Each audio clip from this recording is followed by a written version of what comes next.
రెండో విడత రుణమాఫీ కానుంది. 1,50,000 రూపాయల వరకు రుణమాఫీని అసెంబ్లీ ఆవరణలో సీఎం రేవంత్ రెడ్డి ప్రారంభించనున్నారు. ఈ కార్యక్రమానికి ఉప ముఖ్యమంత్రి భట్టి విక్రమార్క, వ్యవసాయ శాఖ మంత్రి తుమ్మల నాగేశ్వరరావు హాజరు కానున్నారు. రెండో విడతలో సుమారు 7 లక్షల మంది రైతులకు దాదాపు 7,000 కోట్ల రుణమాఫీ చేసేందుకు ప్రభుత్వం సిద్ధం చేసింది. 3 విడతల్లో రుణమాఫీ పూర్తి చేసేలా ప్రభుత్వం ప్రణాళిక చేసింది.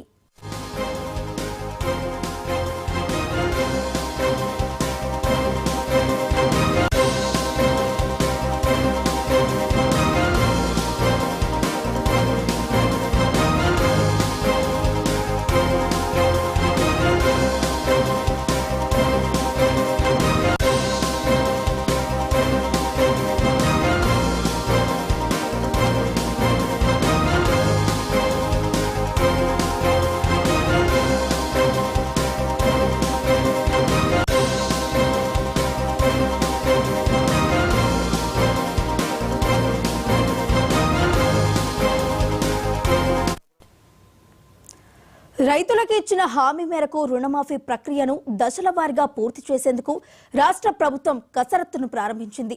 ఇదివరకే మొదటి విడతగా ఈ నెల 19న 1,00,000 వరకు ఉన్న రుణాలను మాఫీ చేశారు. ఇక రెండో విడతలో 1,50,000 వరకు ఉన్న రుణాలను మాఫీ చేసేందుకు ప్రభుత్వం నిర్ణయించిన తేదీల ప్రకారమే ముందుకెళ్తోంది. ఈ మేరకు మంగళవారం మధ్యాహ్నం 12 గంటలకు అసెంబ్లీ ఆవరణలో రుణమాఫీ రెండో విడత కార్యక్రమాన్ని సీఎం రేవంత్ రెడ్డి లాంఛనంగా ప్రారంభించనున్నారు.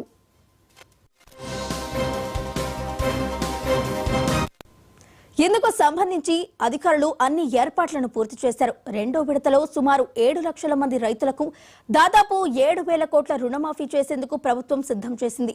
అనంతరం రైతు రుణమాఫీపై అసెంబ్లీలో చర్చ పెట్టేందుకు ప్రభుత్వం యోచిస్తోంది.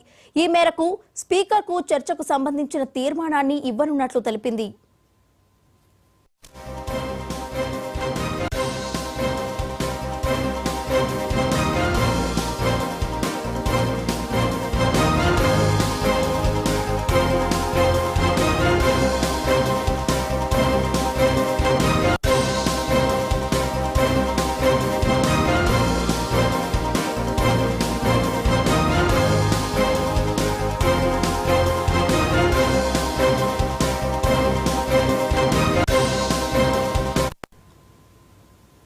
రైతులకు ఇచ్చిన హామీ మేరకు రుణమాఫీ ప్రక్రియను దశల వారీగా పూర్తి చేసేందుకు రాష్ట్ర ప్రభుత్వం కసరత్తు ప్రారంభించింది. ఇప్పటి వరకే మొదటి విడతగా ఈ నెల 19న 1,00,000 వరకు ఉన్న రుణాలను మాఫీ చేశారు.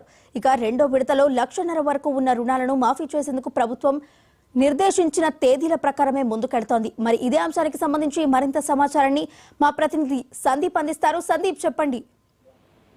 ముఖ్యంగా చూసుకున్నట్టయితే ఈరోజు తెలంగాణ ప్రభుత్వం ప్రతిష్టాత్మకంగా తీసుకున్నటువంటి రైతు రుణమాఫీకి కూడా రెండో విడతకు కూడా ప్రభుత్వం కసరత్తు చేసింది. ఈ రోజు మధ్యాహ్నం 12 గంటలకు శాసనసభ ఆవరణలోనే కూడా ముఖ్యమంత్రి రేవంత్ రెడ్డి రైతులకు చెక్కులు అందజేయన్నారు. అలాగే జిల్లాల వారీగా కూడా కలెక్టర్లు మధ్యాహ్నం 12 గంటలకు కూడా ప్రతి రైతు అకౌంట్ లో కూడా 1,50,000 వరకు ఉన్న రుణమాఫీని కూడా చేరున్నారు. ముఖ్యంగా మొదటి విడతలో 7,000 కోట్ల వరకు రుణమాఫీ చేసింది. దాదాపుగా 12 లక్షల మంది రైతులకు కూడా రుణమాఫీ జరిగింది.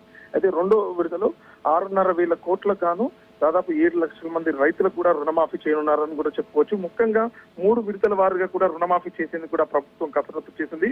మొదటి విడతలో రుణమాఫీ జరిగింది. రెండో విడతలో 1,50,000 వరకు కూడా రుణమాఫీ జరగనుంది. అయితే మొత్తం మీద చూసినట్టే ఆగస్టు 15 వరకు కూడా 2 లక్షల వరకు ఉన్నటువంటి రుణమాఫీని పూర్తిగా కూడా చేస్తాం, రైతులకు వెన్నుదన్నుగా ఉంటుంది ఈ ప్రభుత్వం అనే విధంగా కూడా రేవంత్ రెడ్డి చెప్తున్నారు. ఎందుకంటే 3 విడతల వారీగా కూడా చేస్తున్నాం. 1,00,000 రూపాయల రుణమాఫీ, తర్వాత 1,50,000, తర్వాత 2 లక్షల రూపాయల వరకు కూడా రుణమాఫీ చేస్తామని చెప్పేసి కూడా ప్రభుత్వం చేసింది. ఈ రోజు శాసనసభలో కూడా ఒక తీర్మానం చేరున్నారు.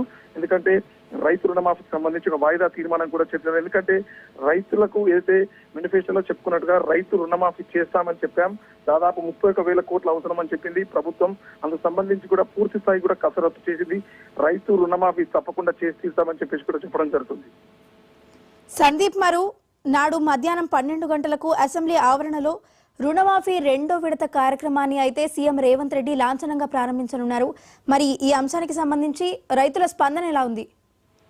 ముఖ్యంగా చూసుకున్నట్టయితే రైతుల నుంచి కూడా స్పందన బాగుంది. ఎందుకంటే గత ప్రభుత్వం కేవలం దశల వారీగా చేసింది. ఎందుకంటే ₹1,00,000 ఉన్న రుణమాఫీని 50,000 రూపాయలు, అలాగే 25,000 రూపాయలు అయితే దానికి సంబంధించిన వడ్డీ కూడా రైతులే భరించారు. అయితే రుణమాఫీ చెల్లించిన నేపథ్యంలో కూడా రుణాలు కూడా ప్రభుత్వం అయితే బ్యాంకుకి సంబంధించి కూడా వారు నోటీసులు ఇవ్వడం జరిగింది రైతులు. కానీ ఈ ప్రభుత్వం ఒక కట్ ఆఫ్ తేదీ, ఒక 5 ఏళ్ల పాటు కూడా రుణం తీసుకున్న వారికి తప్పకుండా ఈ రుణమాఫీ జరుగుతుంది. 2 లక్షల లోపు మాత్రమే. ఎందుకంటే 2 లక్షలు దాటితే మాత్రం తప్పకుండా రైతు భరించాల్సి వస్తుంది. 2 లక్షల రూపాయల వరకు కూడా ప్రభుత్వం మాత్రం భరిస్తుంది. ఎందుకంటే దీనికి సంబంధించి వ్యవసాయ రుణాలకు సంబంధించి కూడా ఇప్పటికే ప్రభుత్వం కూడా బ్యాంకర్లకు చెప్పింది. ఎందుకంటే లోన్లు ఇవ్వాలి రైతులకు ప్రభుత్వం అండగా ఉండాలి. ఎందుకంటే దిగుమతి ఇప్పుడు సాగుబడి సమయంలో కాబట్టి తప్పకుండా ఈ రుణమాఫీ అనేది రైతులకు అండగా ఉంటుందని చెప్పేసి కూడా ప్రభుత్వం భావిస్తుంది. రైతులు కూడా స్వచ్ఛందంగా, ఎందుకంటే ఎందుకంటే గతంలో కాంగ్రెస్ ప్రభుత్వంలోనే రుణమాఫీ జరిగింది. ఇప్పుడు కూడా కాంగ్రెస్ ప్రభుత్వంలోనే రుణమాఫీ జరుగుతుందని చెప్పేసి కూడా రైతులు కూడా సంబరాలు చేసుకుంటున్నారు. Right, thank you Sandeep.